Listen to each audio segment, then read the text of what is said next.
this series on getting a unicorn stack up and running. So in parts 1 and 2 we bootstrapped the project and we got the model class and Django running. So in this part we're going to install Homebrew and also get Postgres running. So Homebrew, you could go to brew.sh, go to your terminal, run the command. It's already installed on my end, so I'm not going to do it again, but if you look and run brew, you should see Homebrew running, and if you say brew update, it should update it. If you were to run brew doctor, let's open that in another window.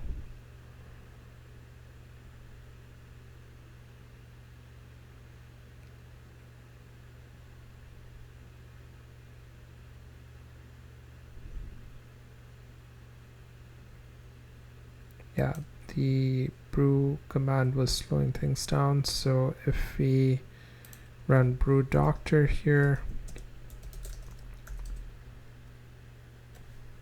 it should just do a diagnostic.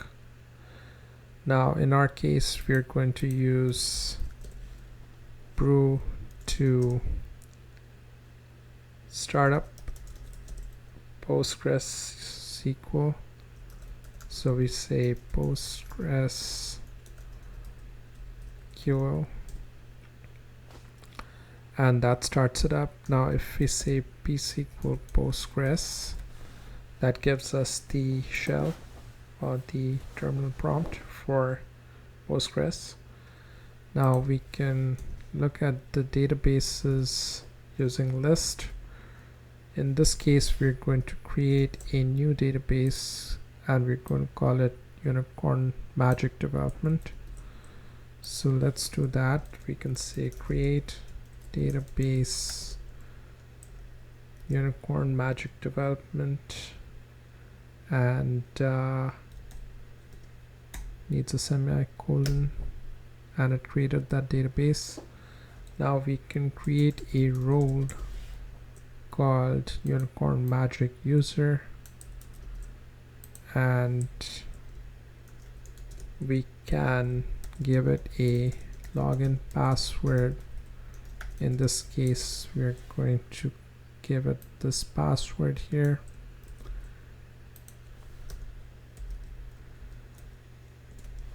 and this creates a role. Now in order to log in as that user, we can quit the terminal prompt. Let's close that window. So the command for logging in as that user is something like this. Let me clear this terminal. Postgres QL or psql -- host equals localhost -- username equals magic unicorn user -- db name equals magic unicorn development, and now it should ask for a password. Okay, it says magic unicorn user does not exist, so let's go back in as Postgres and look at what roles exist. So it's actually unicorn magic user. So let's actually fix, let's create a role called magic unicorn magic user. So unicorn, oh, that's already created, and then the database is unicorn magic development and the password is unicorn magic password. So I think we passed in the wrong values in here. So let's do this again. So p with the terminal prompt, so we can say host is localhost, username is unicorn magic user, db name is unicorn magic development, and let's double check that that's the db name. So let's hit enter. So now it created that, or it dropped us into the shelf with that user. And so we can check if we have any databases here. So it says these are the databases, and Unicorn Magic Development is the one we created, but it doesn't have privileges for that database. So we need to assign privileges to that user. Let's clear the terminal again. So we log in as Postgres, and we can say grant all privileges on database Unicorn Magic Development to Unicorn Magic user, and should grant it.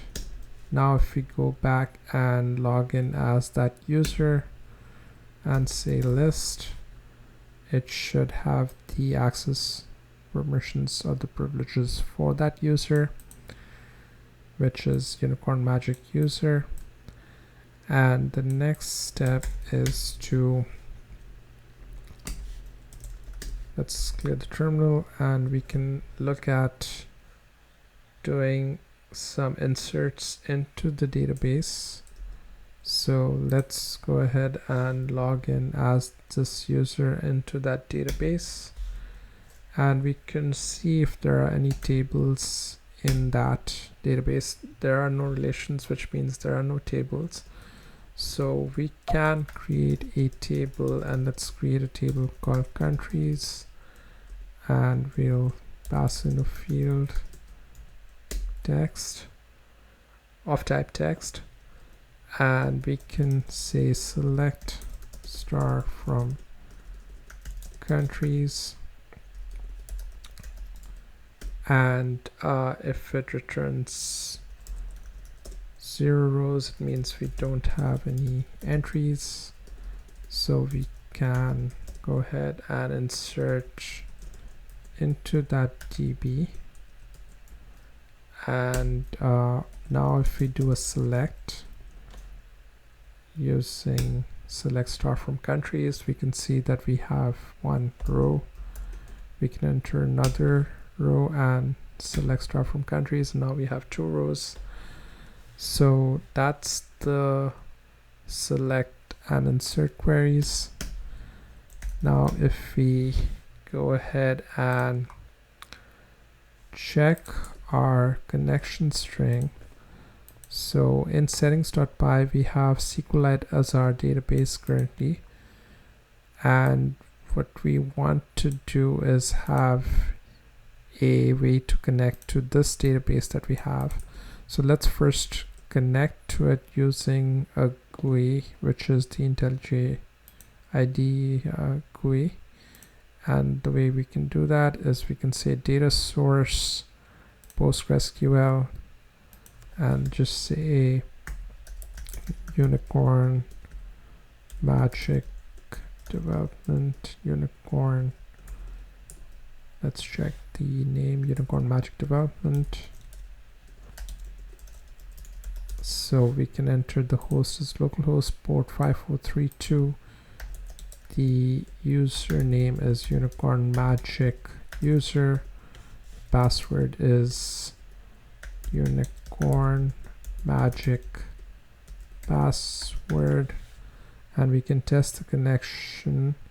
Here it's saying that the name is not unique, so I can put _2 right there and test the connection. That says success.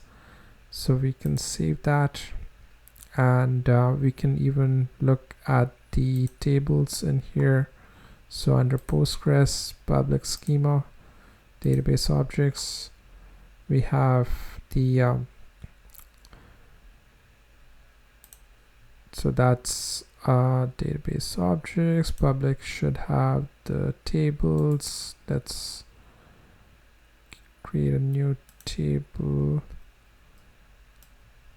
Let's just call it zip codes and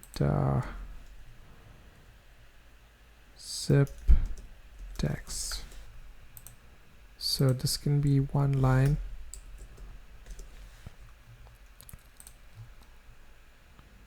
So now we can see our zip codes table right here, and if we want to query it, we can say select star from zip codes and run that query from, that was a typo, and no rows, so we can do an insert, and we can say insert into zip codes values, and we can say 90210 and put a semicolon. And now that it's inserted, we can select star from zip codes, and we have two entries because we inserted it twice. So that's it for this part.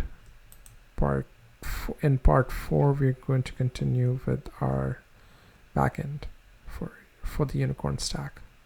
Thanks.